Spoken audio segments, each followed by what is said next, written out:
What is your feeling heading into Sunday's game? I mean, this is a huge deal for you. You've been on the team 12 seasons since 2006. You've been in the NFL. Your first playoff bout. Yeah, I'm excited about it. But I'm approaching it the same way I would every week. Going through my meetings, hitting all my checkpoints in my preparation, trying to get myself ready to go and be the best that I can, and also trying to help my teammates along so we can go down and perform the way we need to get a win. You've always had a way with words inside the locker room, and you're kind of the last thing they hear before walking out. What do you tell your teammates in the locker room walking out on Sunday?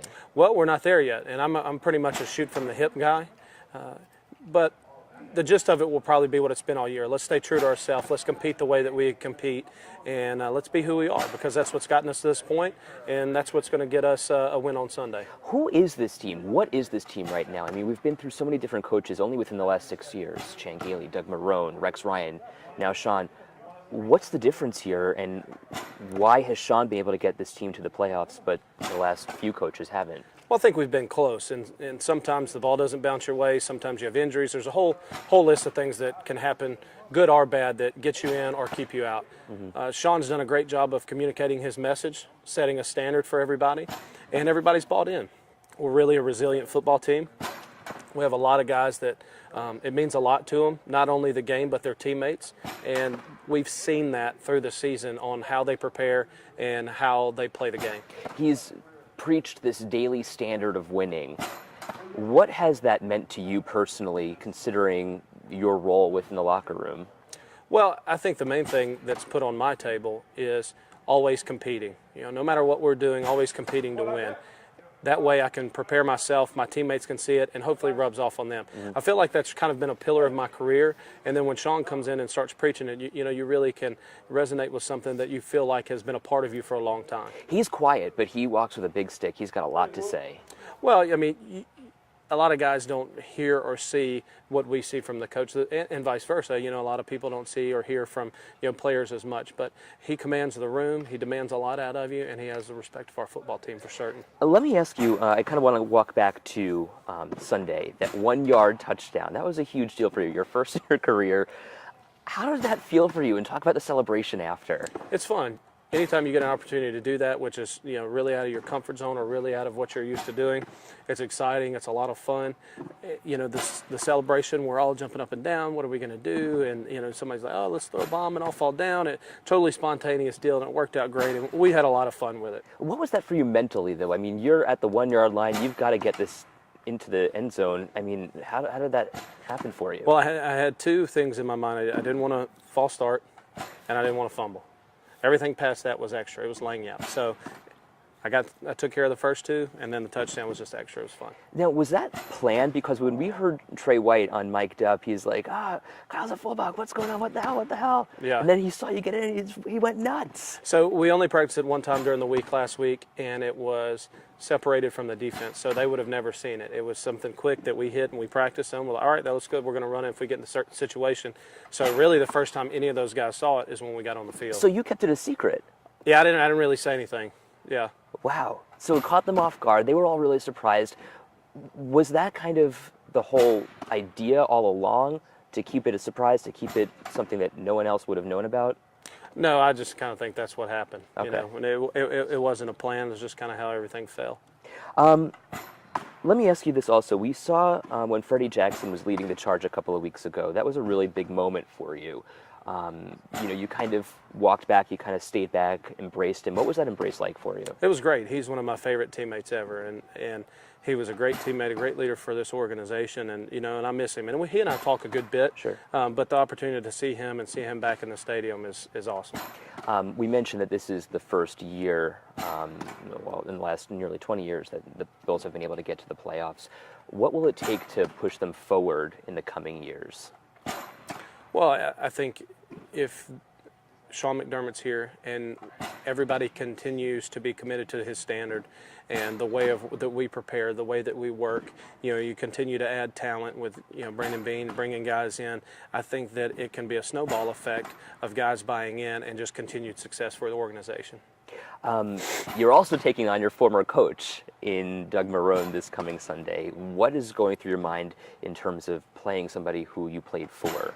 I think if you're around long enough, you see friends and teammates leave, you see coaches leave, whether those guys left on good terms, bad terms, terms you don't even know or He understand. sent a text. Well, like I said, terms you don't even know or you don't understand. So if you're around long enough, you've seen it. It happens, and it makes no effect on me. I'm worried about our football team and going down and beating the Jaguars. Obviously, you have like him and Marcel are down there, who I had great relationships with both who I have a lot of respect for.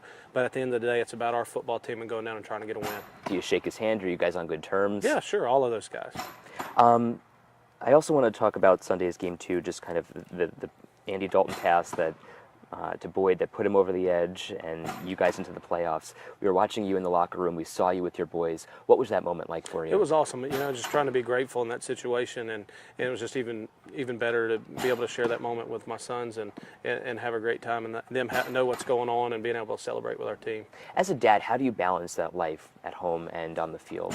Well, it's hard during football season because you're gone so much and we're doing so many different things. So I try to bring them up here and bring them around as much as I can so I can spend time with them. And in that moment, my whole family was down for the game, and I was able to bring them in the locker room. I try to bring them around as much as I can. So It was fun for them. They've been talking about it ever since. They had a great time. It's a huge moment for them too. Sure. It's something that obviously I'll always remember, and they're young now, but hopefully it'll stick with them too. I want to kind of finally ask you two questions. You're in the last year of your contract here with the Bills. Are you ready to make any news, any headlines here? Will this be your last season with the Bills? No, we've got so much going on with trying to go win a playoff game and play in the Jaguars, and I'm such a process and a daily oriented guy. That's all that my focus is on. I don't really have any energy or focus to spare. So everything I've got is focused on Jacksonville, and the future will be the future, and we'll all find out about it together. And what is the future? Is there a timeline for you, or is there a process that you have to go through at this point, or are you just really focused on the game? I'm so focused on this and trying to finish strong and go win a football game that I really haven't given it much mind at this point. Really, at all? Nothing at all? No, because it's a distraction. It becomes a distraction for me and my preparation and what I'm trying to do, and I'm trying to be the best that I can. So I don't want to have a two-way street of thinking. I'm thinking this, I'm thinking that. I'm solely focused on our football game. Finally, we've seen Western New Yorkers' generosity when it comes to the Andy Dalton Foundation that he and his wife have set up together, and all of the contributions that Western New Yorkers have made toward that foundation. What does that mean to you, and what is your message to the fans ahead of Sunday? Well, I don't think it's any surprise. We see who our fans are, whether it's showing up when it's cold and nasty outside, whether it's supporting ex-teammates here that are going through a tough time, or showing their appreciation for somebody. They're the best fans in the league for a reason. So it's such a great thing to be able to represent them, represent this organization for so many years. I'm very grateful for that. And those playoff hats are going like wildfire. They're everywhere at this point, selling out. I mean, that's got to be a huge moment for you. Oh too. yeah, I'm sure. I can only imagine that nobody can keep those in stock. Show me your excitement. What's the feeling right now? I mean, you're really good at hiding it, but what are you feeling? I mean, I think my excitement you can see, and everybody's excitement you see after the game on Sunday. But everybody you're going to talk to, I feel like we've got such a strong, focused group that you're going to see have shifted gears, have gone totally into preparation and game mode and trying to get ready for Jacksonville. So we've let that die, and it's time to move on. What's your belief at this point? Are you guys ready? Are you prepared? Are you ready to win this game? We're getting there. We've had 2 good days of practice and preparation. We're going to have another full day, another walkthrough day. So we need to continue to prepare and get ready to win all the way up to the football game. So hopefully nobody's satisfied with what they've done so far. We're going to just continue to work all the way up to kickoff, and then when the ball kicks off, we'll let our preparation take over so we can go win. Lastly, LaShawn McCoy obviously didn't really practice and hasn't really practiced in the last couple of days. Does that at all change the momentum, or does that change the dynamic in the locker room at all between the guys kind of wondering what's going to happen with him? No, I think everybody's focused on their job and doing what they can do, and then we'll adjust accordingly if Shady can or he can't play. So it's something where you can't worry whether he is or he isn't going to play. You need to take care of your own business and get ready to go. Are you hopeful he'll play? Oh, sure. I mean, I want him to play. I think everybody wants him to play. He's a big part of what we do, and he's a great player and a great teammate. Anything else you want to say? Go Bills.